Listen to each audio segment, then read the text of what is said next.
التمثال ده موجود في المتحف الكبير، والتمثال بيحكي أقدم وأهم قصة في تاريخ البشرية. القصة دي بدأت من آلاف السنين ولا زالت عايشة لحد النهاردة.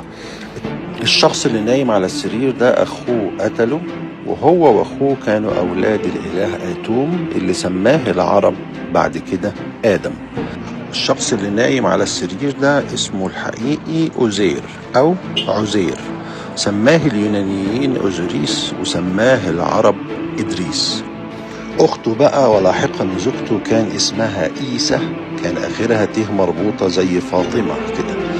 وبعدين في الدولة الحديثة والعصور المتأخرة أصبح اسمها إيسا بألف لينة بدون التاء المربوطة. إيسا دي كان لقبها ميري، وهي كلمة مصرية قديمة معناها المحبوب، سماها اليونانيين إيزيس. أما الرومان بعد كده طلعوا منها نسخة مذكر ونسخة مؤنث، سموا النسخة المؤنث ميري، ولا يزال الاسم مستخدم حتى الآن، وفي اللغة العربية مريم. أما النسخة المذكر سماها الرومان إيسوس، وسماها العرب عيسى. التمثال هنا بيوضح لحظة استقبال إيزيس للروح القدس، وأصبحت حامل وهي عذراء عشان تخلف ابنها حورس المخلص. إيزيس هنا على شكل أنثى طائر الصقر، وده بيفسر لنا ليه ابنها حورس اتولد على هيئة الصقر.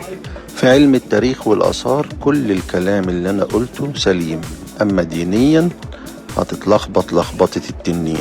هو ايه سر تشابه قصة العذراء مريم مع شخصيات مقدسة كتير من الحضارات القديمة؟ تقريبا في كل الحضارات القديمة كان في شخصية مقدسة أنثى عذراء خلفت.